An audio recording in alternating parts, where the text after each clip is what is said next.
Britain's EU journey, when Churchill urged European unity. London, AP. Britain officially leaves the European Union on January 31 after a debilitating political period that has bitterly divided the nation since the 2016 Brexit referendum. Difficult negotiations setting out the new relationship between Britain and its European neighbours will continue throughout 2020. This series of stories chronicles Britain's tortured relationship with Europe from the post-World War II years to the present. Europe has been a source of contention in Britain seemingly forever.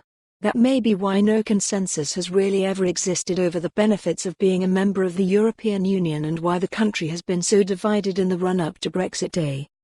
Though there may be no bigger lovers of the horrors of Scandinavia or the beaches of Greece than the British, feelings for the EU have been far more lukewarm during the country's 47 years of membership. One of the ironies of Brexit is that Britain arguably now has some of the most passionate pro-EU supporters anywhere in the bloc. Many reasons have been cited for the complex relationship. Maybe, an imperial past has cast a cloud over Britain's membership. Maybe it's just to do with the fact there is a strip of water separating the country from what is often referred to as the continent. Britain has always been wary of the shifting alliances that have played out in Europe since the Norman conquest of 1066. Whatever the primary motivation behind the Brexit vote in 2016, Britain has always perceived itself as a land apart. Ironically, it was Winston Churchill who called for a kind of United States of Europe in the grim aftermath of World War II.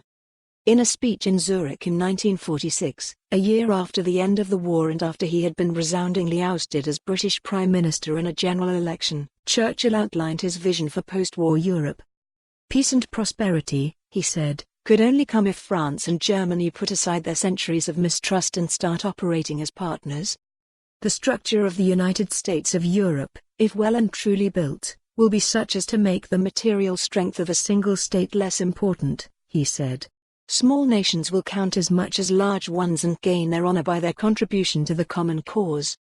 Churchill didn't envision Britain being part of this grand endeavor. Its role, like that of the mighty America and even of Soviet Russia, would be to act as friends and sponsors of the new Europe. That perception about Britain's role provides one explanation to its ambiguous relationship with Europe in the decades since.